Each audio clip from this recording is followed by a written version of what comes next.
ఈ రోజే డౌన్లోడ్ చేయండి. మీ ఫేవరెట్ షోస్ చూడండి. చూశారుగా, విన్నారు కదా, ఇష్టం లేదని చెప్తుంది.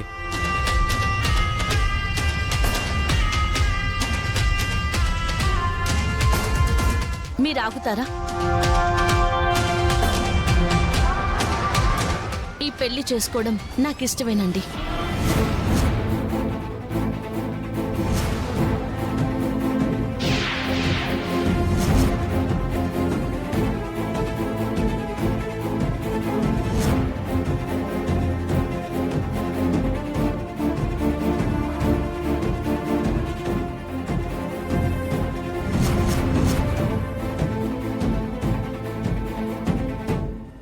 ఆ అబ్బాయి ఎందుకు అలా చెప్తున్నాడు?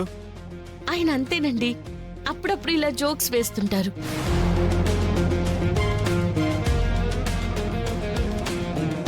ఇంత సీరియస్ టైంలో జోకులేంటమ్మా? అయితే మీ మధ్య ప్రాబ్లమే లేదుగా? యాక్చువల్గా మా మధ్య చిన్న చిన్న ప్రాబ్లమ్స్ ఉన్నాయండి. ఒక విధంగా అది కూడా నా వల్లే వచ్చింది. మా అత్తయ్య గారికి నా వల్ల అనుకోకుండా చిన్న అవమానం జరిగింది. దానికిప్పటికీ మీ అందరి ముందు ఆవిడ్ని క్షమించమని అడుగుతున్నాను.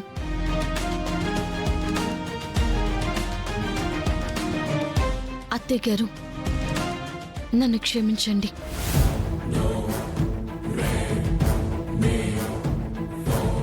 దానివల్లే గొడవ మొదలయ్యి ఇంతవరకు వచ్చింది. అంతే తప్ప నాకీ పెళ్లి ఇష్టమేనండి.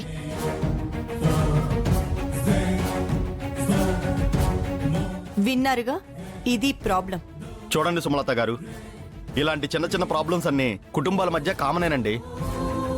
చూడు బాబు, ఇలాంటి చిన్న చిన్న కారణాలు అడ్డు పెట్టుకుని పెళ్లి లాపుకొని జీవితాలు నాశనం చేసుకోవద్దు.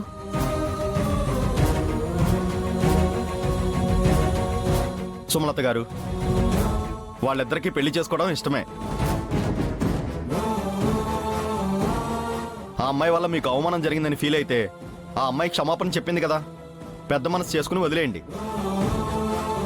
ఇక వాళ్ళిద్దరికీ పెళ్లి చేస్తారు కదా, ప్రాబ్లం ఏమి ఉండదు కదా.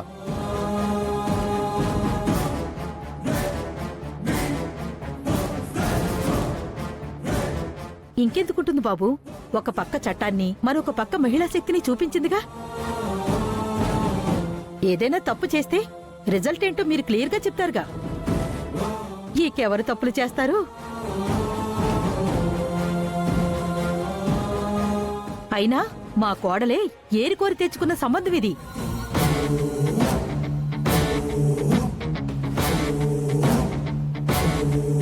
అవునండి, ముహూర్తాలు పెట్టేసుకున్నాం. 4 రోజుల్లోనే పెళ్లి. ఖచ్చితంగా ఆ టైంకి పెళ్లి జరిపించేస్తాం. మీరందరూ కూడా భోజనాలకు రావాలి. తప్పకుండా అండి. గుండమ్మ గారు, ఇక్కడ ప్రాబ్లం సాల్వ్ అయిపోయింది కాబట్టి మేం బయలుదేరుతామండి. ఎందుకంటే టైం వేస్ట్ చేయడం మాకు ఇష్టం ఉండదు. ఈ గ్యాప్లో మరొక చోట మరొక లేడీకి ఎక్కడైనా అన్యాయం జరిగితే మేము అక్కడ ఉండాలి కదా. వస్తామండి. అలాగేనండి. Advance happy marriage life. వస్తామండి. మంచిదండి.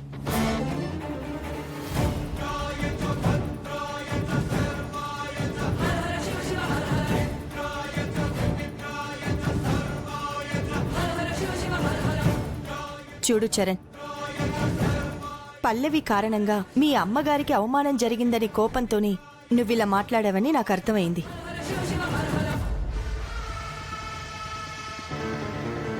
కానీ ఒక్కటి గుర్తుపెట్టుకో, ఆవేశాల కంటే జీవితమే చాలా ముఖ్యం.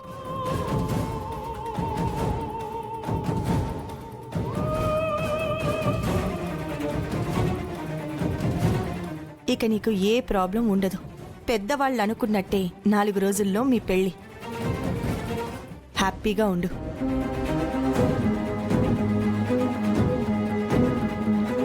వస్తాం సుమలత గారు.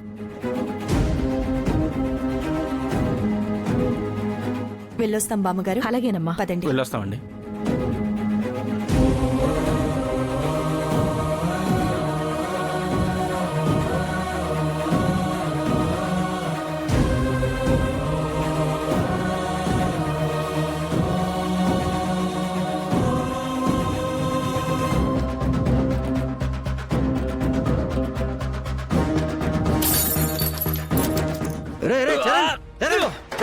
రే చరణ్ ఆగు.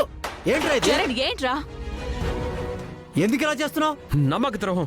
ఫస్ట్ టైం జీవితంలో నమ్మక ద్రోహం చూశాను నాన్న.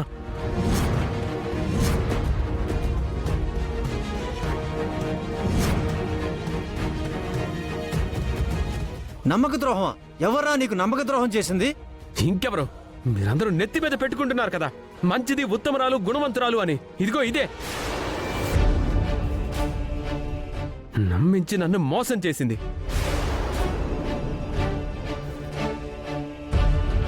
పల్లవి మిమ్మల్ని చీట్ చేసిందా? ఏమంటున్నారు బావగారు? ఏయ్, ఏంటే నేను చెప్పిందేంటి? నువ్వు అక్కడికి వచ్చి వాళ్ళతో మాట్లాడిందేంటి?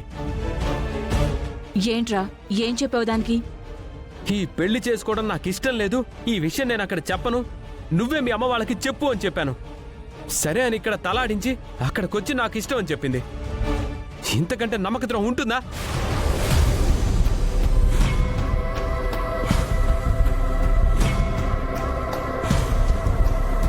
ఈ పెళ్లి ఇష్టం లేదని ఆ అమ్మాయి ఎందుకు చెప్పాలరా అందరి ముందు?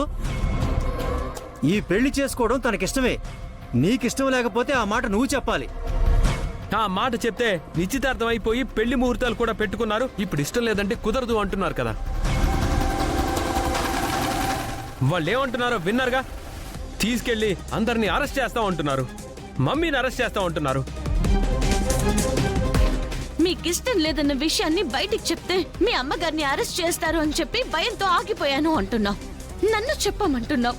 మరి నేను వెళ్ళి నాకిష్టం లేదని అబద్ధం చెప్తే మా అమ్మని అరెస్ట్ చేయరా? వాళ్ళు అదే మాట చెప్పారు కదా. మా అమ్మని అరెస్ట్ చేస్తే నాకు బాధ ఉండదా? అమ్మా అమ్మా అమ్మా, ఎవరే నీకమ్మా? ఆ గుండమ్మ గారు నీకేమైనా కన్న తల్లే? నాకంటే ఎక్కువ సపోర్ట్ చేస్తున్నావు. అవును, ఆవిడ నా కన్న తల్లే.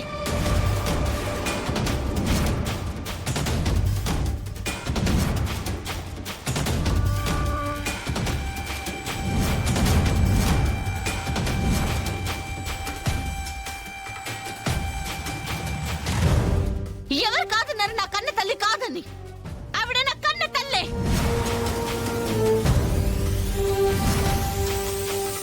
అర్థమవుతుందా?